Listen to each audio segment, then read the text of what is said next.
Всем привет! С вами снова канал Радов Одесса. Мы на нашем балконе.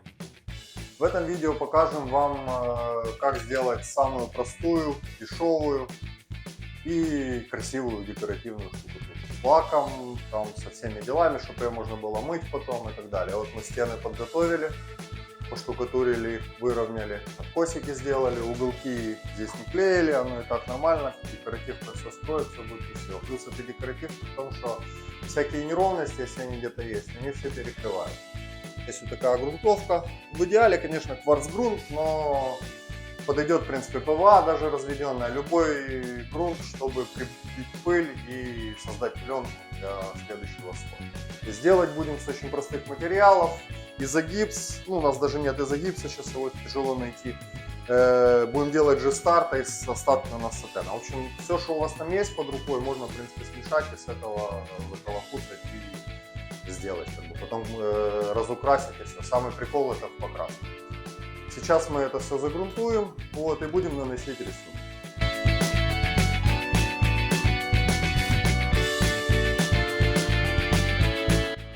Так, загрунтовали. Прошел примерно часик. Я наношу на еще влажные стены, потому что легче нанести рисунок, он красивее получается. То есть шпаклевка не так быстро сохнет. Вот. Дальше замес. Наливаем водичка нама. Вот. В водичку добавляем ПВА обязательно. Любой обычный там строительный ПВА. Вот. Это для пластичности и для крепости, чтобы он лучше к стенке прилипал. Получше получается. Воду с ПВА перемешали. Дальше сыпем шпаклевку. И вот эта грубая шпаклевка, то есть стартовая, это финиш. Если вы хотите более тонкий рисунок, то сыпьте больше финишной. То есть, если хотите более толстый рисунок, то есть можете регулировать под себя. Чем больше грубой, тем грубее рисунок. Я мешаю где-то 50 на 50. Теперь пару сек надо подождать, чтобы набухла шпаклевка, потом еще раз хорошо перемешать. Так, постояло чуть-чуть, перемешивайте так, чтобы почти комочков не было. До состояния такой пасты. Теперь наносим. У меня вот такая вот малка, вот, но можно использовать и обычную. То есть единственное, чтобы чуть-чуть она была загнута, то есть чтобы она по стенке скользила. Вот, набираем. И с угла я начинаю слева направо, просто пока наносим ее. Кстати, хочу сказать спасибо всем, кто подписался уже на канал. Подписывайтесь, у нас уже почти 500 человек. Вот, будут всякие интересные вещи. Мы сами не знаем, что мы будем завтра делать. Вот угол, получается, нанесли. Все дырочки эти забили. Вот так. Там, если где-то даже на вагонку на потолок залезли, то потом нужно вытереть. Но если первый раз делаете, лучше проклеить малярную ленту. Вот. Все, вот так вот нанесли с угла. Теперь начинаем рисовать. То есть я иду слева направо, вот так вот рисунок делается вот такими движениями. То есть кто-то называет это буря моря, кто-то называет это колизей декоратив, кто-то хочет называет. Суть от этого не меняется. То есть просто как такой обойный рисунок делаете. То есть вот как у вас получается, как говорится, я художник, я так вижу. Делаете как умеете. Вот, тут ничего как бы сложного нет. Вот, такая структура подходит на кухни разные, там, то есть коридоры. После покраски она разукрашивается в два цвета, и после покраски смотрится очень даже неплохо. Ну, сейчас рисунка не видно особо, вот, но после покраски он появится.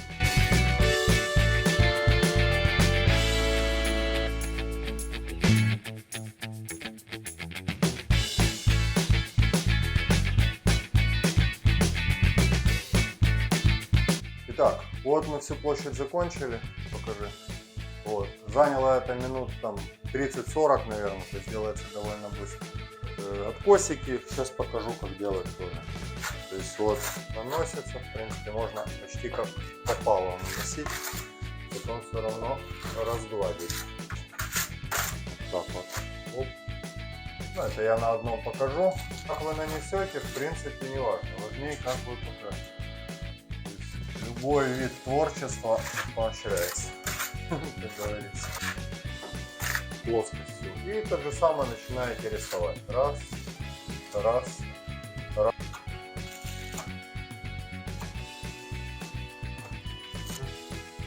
Теперь, когда нанесли, оставляете до завтра. Итак, завтра наступило для нас уже сегодня. Структурка наша вся высохла с обычной шпаклевки. Видите, вот так вот оно выглядит. То есть, что нужно сделать в первую очередь, это вот наждачкой берете, вот такой обычный, и слегка вот так подчеркиваете, чтобы убрать выступающие части и плоскость была гладкая, поверхность была. Углы подшкуриваются, просто закругляете их вот так, тоже, чтобы ничего просто не торчало. Вот сейчас будем красить, так сказать, и грунтовать одновременно. Для этого просто берем белую краску, тоже какая есть там у вас. Добавляем немного ПВА, тоже для крепости. И будем добавлять просто обычный краситель. Здесь у нас будет цвет такой серовато-бежевый. Вот, водички надо чуть-чуть добавить, чтобы не такая густая она была. Первый и второй слой проходится вот такой вот гадостью. Чуть-чуть черного еще добавим для серости. Красители обычные, самые простые, вот такие. Вот, никаких наворотов. Перемешиваем, смотрим. То есть пока краска еще густая, цвет подбираете сразу, пока еще не развели ее водой. То есть если первый слой не понравится вам, можно чуть-чуть добавить будет красителя, там сделать потемнее или белой краской долить, сделать посветлее. Чуть песочного добавлю для желтизны.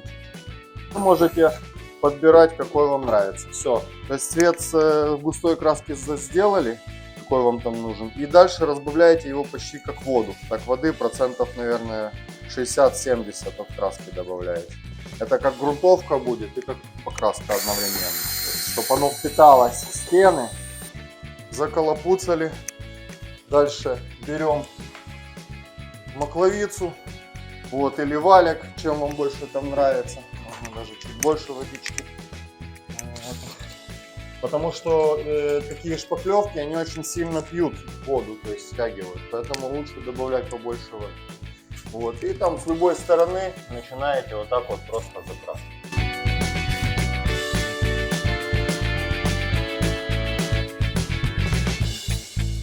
Первым слоем мы все прошли, оно подсыхает. То есть где-то через часик можно будет второй слой наносить. Досматривайте до конца, будет интересно. Еще будут тени с цветом и будет лакировка с цветом. И дальше чистая лакировка. То есть на второй слой либо тот же самый цвет используйте. Вот он. Я же говорю, красим практически водичкой. Потому что иначе испортите структуру. Она должна впитаться полностью.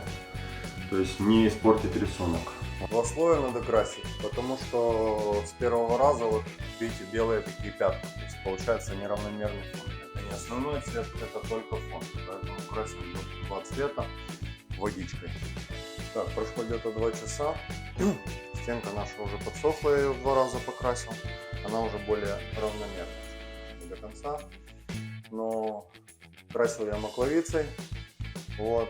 Можно валиком, можно макловицей. Здесь маленькая площадь, поэтому я макловицей красил.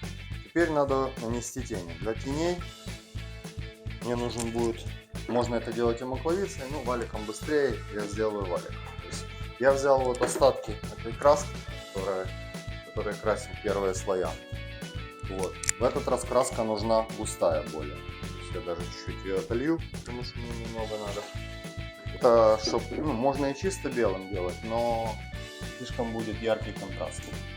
Вот. И туда просто доливаем, в этот остаток краски доливаем белый. Вот. И все это дело перемешиваем хорошенечко. То есть цвет получится такой же, но намного светлее, чем первый слой. И сверху будем сейчас накатывать тень. Видите, какая уже густая краска получилась. Вот.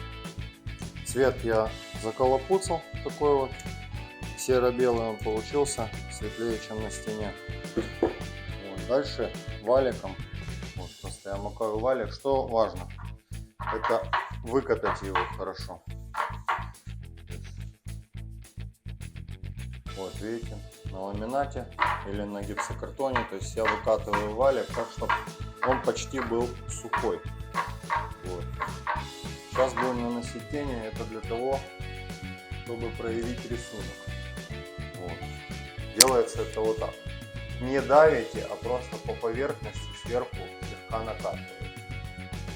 И вы сразу увидите, как будет проявляться рисунок.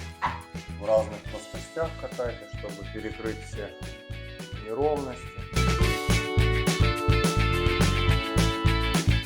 Тенение я сделал, прошло где-то часа полтора. Вот что получилось. Видите, то есть я красил макловицей, оттенял валиком. Валиком красится только от верхушки, то есть чтобы подчеркнуть цвет. Можете красить кисточкой, макловицей, но лучше валиком. Маленьким как бы окрашивается все. То есть просто по верхушкам. Углы, вот тут примыкание, то есть отводите кисточкой по верхам и по низу. Тени подсохли, еще раз говорю, то есть тени это просто легкая покрасочка в верхней части. То есть площадь валиком катается полусухим таким и края кисточкой отводится. Теперь начинаем лакировку. Я делаю лакировку немного с цветом, я уже говорил. То есть здесь я добавлю чуть-чуть черного. Ну это чтобы засерить сам лак. Это первый слой лака, мы его сделаем более жидким. А вторым слоем уже пройдем более густым, чистым. Вот, сейчас я его сделаю слегка сереньким и разбавлю водичкой. Это сгладит вот эти пятна от белой краски. Вот такая вот у меня получается. То есть делайте тоже такую, ну, на процентов 20-30, наверное, водички добавлять можно, даже больше, наверное. Вот такая вот серовато-синяя жижа получается. Главное не переборщить с черным красителем, потому что он ядовитый очень. Лак это не краска. Вот. Он будет очень темный, если много добавить.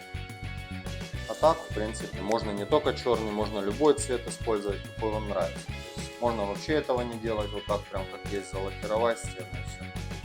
Вот. Поэтому сами смотрите. Я так делаю, я же говорю, больше после этого покрасивше получается. Сейчас я начну наносить, и вы видите, что сразу цвет поверхности меняется из яркого такого на более плавный, более красивый. Вот эти комочки все, если остаются, все тоже надо хорошо перемешивать. Наносить буду макловицей. Вот берем, просто макловицу макаем и с угла погнали. Вот видите, сразу цвет меняется на более плавный. Эта процедура делается очень быстро. Просматривайте, чтобы на стенке не было потеков. Она влага стынет и так оно и останется. Пробегайтесь, просматривайте, разглаживайте, то есть, чтобы нигде ничего не было, никаких соплей, потеков, все было равномерно. И мы, соответственно, без пропусков. Ну, красить будем 2 слоя, поэтому даже если где-то пропустим, то ничего страшного, оно вторым разом забьется. Первый слой лака я закончил, но подсыхает сейчас. Вот видите, вот так вот вышло все это. Вот. Следующим разом уже густым лаком, не разводя ничего, просто делаем защитный слой. Вот. Цена вопроса такой декоративки: полмешка шпаклевки, стартовой и финишной, то есть по четверти каждого где-то на эту площадь. Литр лака и литр краски. То есть все, что нужно. Очень дешевый и достойный вариант. И не забывайте подписываться, жать на колокольчик, чтобы не пропустить новые видео. Будет еще много подобной полезной информации, особенно для тех, кто любит делать все своими руками. Вот так вот. Все, мы закончили последний слой лака. Вот. Он подсыхает, то есть, если видно, не знаю, проблески такие есть. При последнем покрытии можно в лак добавлять какой-то перламутр, там пудру всякие, серебро, там блестяшки разные и так далее. Вот. То есть вот такая вот недорогая, быстрая и простая декоративная. Подходит где коридор, кухня, там балкон, любые варианты. Куда хотите, цвета можно делать. Спасибо за просмотр, не забывайте подписываться. Вот, жмите на колокольчик. Всем спасибо.